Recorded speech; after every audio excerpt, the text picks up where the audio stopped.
आदम पहला मनुष्य था, लेकिन क्या वह पहली सृष्टि था? अगर मैं आपसे कहूं कि बाइबल खुद गवाही देती है कि आदम से पहले भी एक संसार था, एक ऐसी दुनिया जो सुंदर थी, व्यवस्थित थी, प्रकाश से भरी थी, लेकिन फिर अचानक उजड़ गई। एक ऐसी दुनिया जहां स्वर्गदूतों का शासन, लूसीफर की जिम्मेदारी और परमेश्वर की महिमा प्रकट होती थी। और फिर एक ऐसा पतन हुआ जिसके निशान आज भी पृथ्वी की गहराइयों, आकाश के रहस्यों और बाइबल की पंक्तियों के बीच छिपे हैं।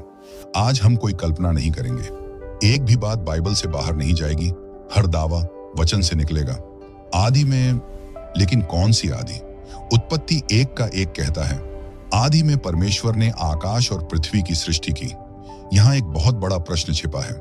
यह आदि किसकी आदि है? आदम की, मनुष्य की, या किसी और युग की? मूल इब्रानी भाषा का संकेत यहाँ प्रयुक्त शब्द बेरेशीत, ब्रियाशीट्यू है, जिसका अर्थ है एक आरंभ में, न कि पहली बार कभी भी। इसका अर्थ है यह किसी श्रृंखला का आरंभ हो सकता है, न कि संपूर्ण अस्तित्व का पहला क्षण। पृथ्वी बिना रूप और सूनी क्यों थी? अब आता है सबसे विस्फोटक वचन, उत्पत्ति 1 का 2। पृथ्वी बेडौल और सुनसान पड़ी थी और गहरे जल के ऊपर अंधकार छाया हुआ था। यहाँ 3 शब्द ध्यान दीजिए। बेडौल, टोहू, अर्थ नष्ट, उजाड़, न्याय के बाद की स्थिति सुनसान। बोहू, अर्थ रिक्त, जीवन से खाली अंधकार। बाइबल में अंधकार अक्सर न्याय या पतन का प्रतीक है। सवाल, क्या परमेश्वर कुछ बनाकर तुरंत नष्ट करता है? उत्तर, नहीं। यशायाह 45 का 18 कहता है, उसने पृथ्वी को सुनसान होने के लिए नहीं बनाया। तो फिर वह सुनसान कैसे हो गई?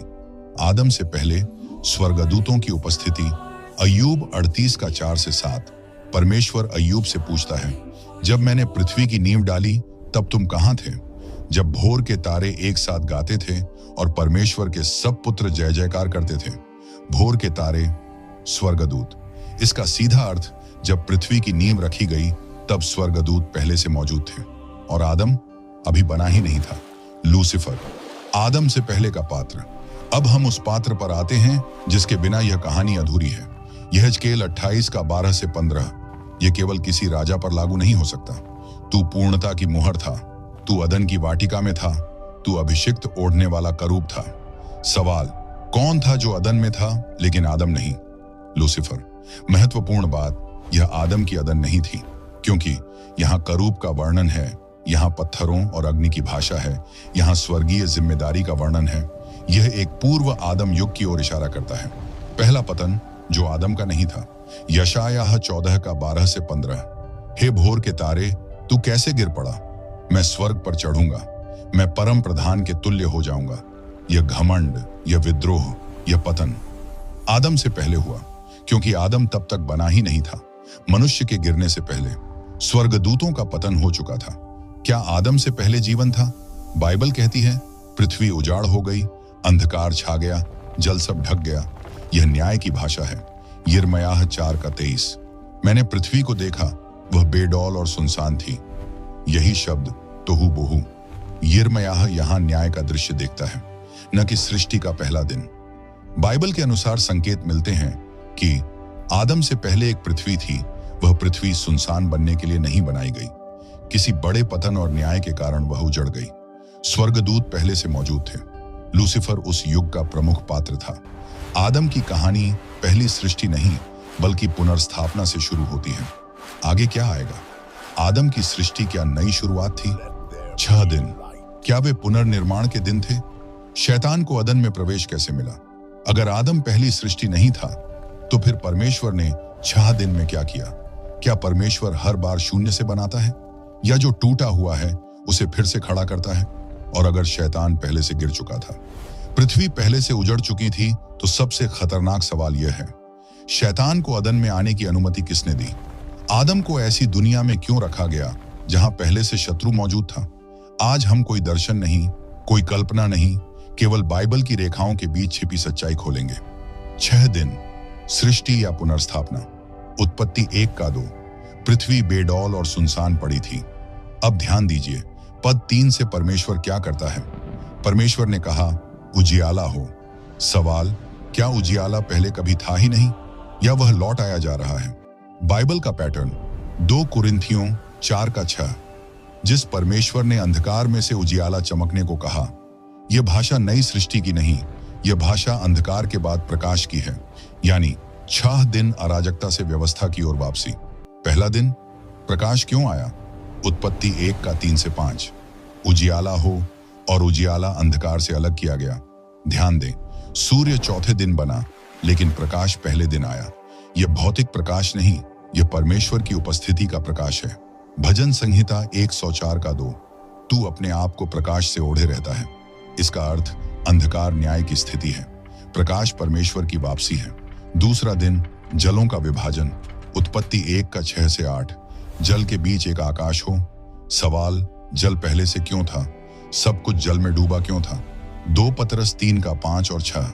पृथ्वी जल में से और जल के द्वारा बनी, और उसी जल के कारण नाश भी हुई। यह संकेत करता है आदम से पहले जल न्याय हुआ, वही कारण पृथ्वी के उजड़ने का था। तीसरा दिन भूमि फिर से प्रकट। उत्पत्ति 1 का 9 से 13। सूखी भूमि दिखाई दी, बनाई नहीं। यह बहुत गहरा संकेत है। भूमि पहले से थी, वह जल में छिपी थी, अब उसे फिर से प्रकट किया गया। यिर्मयाह 4 का 26। मैंने देखा उपजाऊ भूमि जंगल बन गई थी। न्याय के बाद पुनर्स्थापना शुरू। चौथा दिन सूर्य, चंद्रमा और तारे। उत्पत्ति 1 का 14 से 19। निशानों और समयों के लिए। अगर तारे पहले से नहीं थे तो अय्यूब 38 में वे कैसे गा रहे थे? उत्तर, वे पहले से थे, अब उन्हें मनुष्य के लिए व्यवस्थित किया गया। पांचवां और छठा दिन जीवन की वापसी। उत्पत्ति 1 का 20 से 27। जलचर, पक्षी, पशु और अंत में मनुष्य। यह नई प्रजातियों का आरंभ नहीं, यह जीवन की बहाली है। रोमियो 8 का 20 से 22। सारी सृष्टि पीड़ा में कराह रही है। क्यों? क्योंकि वह पहले भी नष्ट हो चुकी है। आदम पहली सृष्टि या प्रतिनिधि। उत्पत्ति 1 का 26। हम मनुष्य को अपने स्वरूप में बनाएं और वे राज्य करें। क्यों? क्योंकि पहले किसी और ने राज्य किया और वह गिर गया। भजन 8 का 5 और 6। तूने उसे अपने हाथों के कामों पर अधिकार दिया। आदम को शासन सौंपा गया। पुनः स्थापित पृथ्वी पर। अदन सामान्य बाग नहीं। उत्पत्ति 2 का 8। यहोवा परमेश्वर ने अदन में एक वाटिका लगाई। क्यों लगाई? क्योंकि बाहर की पृथ्वी अभी भी पूरी तरह बहाल नहीं थी। यहेजकेल 36 का 35। यह उजड़ी हुई भूमि अदन के बाग के समान हो गई। अदन पुनर्स्थापना का केंद्र हो सकता है। शैतान को प्रवेश क्यों मिला? यह सबसे कठिन प्रश्न है। यशायाह 14 का 15। तुझे अधोलोक में गिराया जाएगा, लेकिन अभी नहीं, उसे सीमित समय दिया गया। अय्यूब 1 का 6 और 7। शैतान भी उनके बीच आया। इसका अर्थ उसे पूरी तरह कैद नहीं किया गया था, उसे परीक्षा की अनुमति थी। आदम की परीक्षा, युद्ध का मैदान। अदन केवल बाग नहीं, युद्ध का मैदान था। आदम बच्चा नहीं, प्रतिनिधि राजा था। शैतान जानता था अगर आदम गिरा तो पृथ्वी फिर से उसके हाथ में जाएगी। बाइबल के अनुसार 6 दिन पुनर्स्थापना के लिए, आदम प्रतिनिधि शासक के लिए, अदन नियंत्रण केंद्र, शैतान सीमित अनुमति में। युद्ध आत्मिक था, भौतिक नहीं। आदम की असफलता केवल पाप नहीं थी, वह शासन की हार थी। अब आगे क्या आएगा? सांप वास्तव में कौन था? आदम का गिरना इतना विनाशकारी क्यों था? मृत्यु उसी दिन कैसे आई? यीशु मसीह इस सब का उत्तर कैसे है? अगर आदम से पहले भी एक दुनिया थी, अगर शैतान पहले से गिर चुका था, अगर पृथ्वी पहले से न्याय देख चुकी थी, तो फिर सवाल यह नहीं है कि आदम क्यों गिरा। सवाल यह है, आदम के गिरने से इतना बड़ा विनाश क्यों हुआ? एक फल खाने से पूरी पृथ्वी कैसे बदल गई? उसी दिन मर जाएगा, लेकिन आदम तो जिया। और सबसे बड़ा प्रश्न, क्या परमेश्वर इस हार के लिए तैयार था, या यह सब पहले से उसकी योजना में था? हर कड़ी जुड़ जाएगी, हर रहस्य खुलेगा, और अंत में यीशु मसीह क्यों दूसरा आदम कहलाते हैं, यह स्पष्ट हो जाएगा। बाइबलिक आधार। सांप कौन था? साधारण जीव या कोई और? उत्पत्ति 3 का 1। सांप मैदान के सब पशुओं से अधिक चतुर था। यहां बहुत लोग गलती करते हैं। इब्रानी शब्द सांप का मतलब नाहाश, जिसका अर्थ चमकदार, प्रकाशमान, फुफकारने वाला। यह साधारण जानवर का वर्णन नहीं है। 2 कुरिन्थियों 11 का 14। शैतान स्वयं ज्योतिर्मय दूत का रूप धर लेता है। अदन में आया सांप शैतान का माध्यम था, एक उच्च आत्मिक सत्ता। शैतान का अधिकार, उसे हक कैसे मिला? लूका 4:6, यह सारा अधिकार मुझे सौंपा गया है। किसने सौंपा? उत्तर, आदम ने। रोमियो 5:12, एक मनुष्य के द्वारा पाप संसार में आया। पाप के साथ क्या आया? मृत्यु, भ्रष्टता, अधिकार का हस्तांतरण। आदम पृथ्वी का प्रतिनिधि था। जब वह गिरा तो शासन भी गिर गया। उसी दिन मर जाएगा। लेकिन कैसे? उत्पत्ति 2:17, जिस दिन तू खाएगा उसी दिन मर जाएगा। आदम उसी दिन मरा, शारीरिक रूप से नहीं, आत्मिक रूप से। हाँ, इफिसियों 2:1, तुम अपने अपराधों में मरे हुए थे। मृत्यु परमेश्वर से अलगाव, यही सबसे भयानक मृत्यु है। अदन से निकाला जाना, सजा या दया। उत्पत्ति 3:22 और 24, अब ऐसा ना हो कि वह जीवन के वृक्ष से भी खा ले। यह दया क्यों थी? अगर आदम पापी अवस्था में अनंत जीवन पा लेता तो पाप सदैव के लिए स्थायी हो जाता। निष्कासन मोक्ष की योजना की शुरुआत। पहला सुसमाचार अदन में ही। अब सबसे विस्फोटक वचन, उत्पत्ति 3:15, तेरा सिर कुचला जाएगा और तू उसकी एड़ी को डसेगा। यह पहली भविष्यवाणी है। यह यीशु मसीह की ओर संकेत करती है। अर्थ, एड़ी डसना मतलब क्रूस, सिर कुचलना मतलब पुनरुत्थान। प्रकाशित वाक्य 12:9, वही पुराना सांप, शैतान। क्यों आदम से पहले की दुनिया जानना जरूरी है? क्योंकि यह दिखाता है कि शैतान पुराना शत्रु है। यह बताता है कि पाप आकस्मिक नहीं था। यह प्रकट करता है कि परमेश्वर कभी प्रतिक्रिया नहीं करता, वह योजना में चलता है। इफिसियों 1:4, संसार की उत्पत्ति से पहले उसने हमें चुन लिया। यीशु दूसरा आदम। पहला कुरिन्थियों 15:45, पहला मनुष्य आदम, अंतिम आदम जीवन देने वाली आत्मा। पहला आदम बाग में गिरा, दूसरा आदम जंगल में विजयी रहा। मत्ती 4, पहला आदम वृक्ष से गिरा, दूसरा आदम वृक्ष क्रूस पर चढ़ा। क्रूस आदम से पहले की कहानी का उत्तर। क्रूस केवल पाप का समाधान नहीं, शासन की पुनर्स्थापना है। कुलुस्सियों 2:15, उसने प्रधानताओं और अधिकारियों को सार्वजनिक रूप से पराजित किया। जो अधिकार आदम ने खोया वह मसीह ने लौटा दिया। बाइबल के अनुसार आदम से पहले एक व्यवस्था थी। शैतान का पतन पहले हुआ, पृथ्वी ने न्याय देखा, आदम को पुनर्स्थापना का अवसर मिला। आदम असफल हुआ, यीशु मसीह ने अंतिम विजय पाई। आदम से पहले की दुनिया हमें डराने के लिए नहीं, बल्कि यह दिखाने के लिए है कि परमेश्वर की योजना कभी विफल नहीं होती। एक मसीही के लिए अंतिम सीख, आप किसी दुर्घटना का परिणाम नहीं हैं। आप एक युद्ध में जन्मे हैं, लेकिन आप विजय की ओर बुलाए गए हैं। रोमियो 8:37, हम उसके द्वारा जयवंत से भी बढ़कर हैं।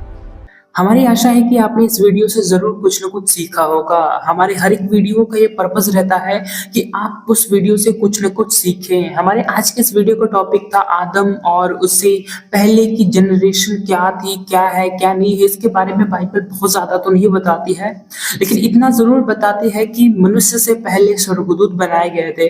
जैसा कि हम जानते हैं, जब पृथ्वी पर पाप बहुत बढ़ गया नूह के समय, तो प्रभु ने पूरी पृथ्वी को नाश करके पूरा खत्म कर दिया और नूह और उसके परिवार को बचाया और कुछ जानवरों को बचाया, जिससे पृथ्वी फिर से भर सके। हम देखते हैं कि बाइबल इस प्रकार कहती है कि नूह के समय में जो जल था पूरी पृथ्वी को ढक लेता है। 40 दिन और 40 रात तक पानी बरसता है और पूरी पृथ्वी पानी से ढक जाती है। और हम ये देखते हैं, जब प्रभु मतलब स्टार्टिंग में, बिगिनिंग में प्रभु था, तो वचन कहता है आदि में वचन था, वचन परमेश्वर के साथ था और वचन ही परमेश्वर था, ऐसा बाइबल में कहीं लिखा है। और जब हम उत्पत्ति में आते हैं तो वहां पर हम देखते हैं कि परमेश्वर की आत्मा गहरे जल के ऊपर मंडरा रही थी। कहने का मतलब है कि पृथ्वी पर, इस वचन के अनुसार, पृथ्वी पर कहीं न कहीं वो भी पृथ्वी पानी से ढका हुआ था। पूरी पृथ्वी पानी से ढकी हुई थी। और कोइंसिडेंटली यहाँ पर नूह के समय भी एक जो पानी था वो पृथ्वी को ढक लेता है। यहाँ पे थोड़ा थोड़ा कोइंसिडेंट, थोड़ा थोड़ा जुड़ाव और कनेक्शन हमें देखने को मिलता है। वैसे ही ये बाइबल में तो नहीं कहता कि उससे पहले क्या था क्या नहीं था, लेकिन स्वर्गदूतों के बारे में बताया क्या है। लेकिन ये जो कोइंसिडेंट्स हैं, कनेक्शंस हैं, जो सिमिलैरिटीज हैं, इससे हम ये कह सकते हैं, बाइबल में नहीं लिखा है लेकिन हम कह सकते हैं कि हमसे पहले हो सकता है कोई जनरेशन रही होगी और उन्होंने प्रभु के विरोध में काम किया, प्रभु के विरोध में गए।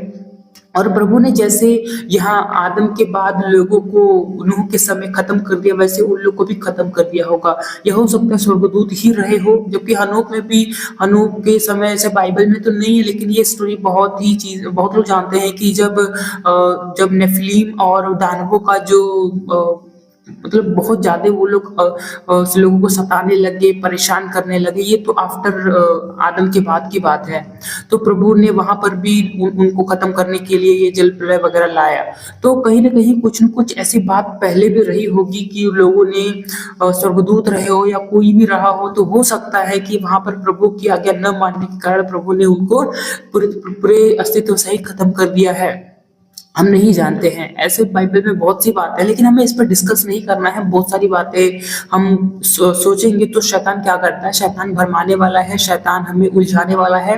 वो सीधे हमें मारेगा नहीं, वो हमें ख्यालों में, हमें विचारों में इस प्रकार से डाल देगा कि हम खुद ही इसमें फंस जाएंगे।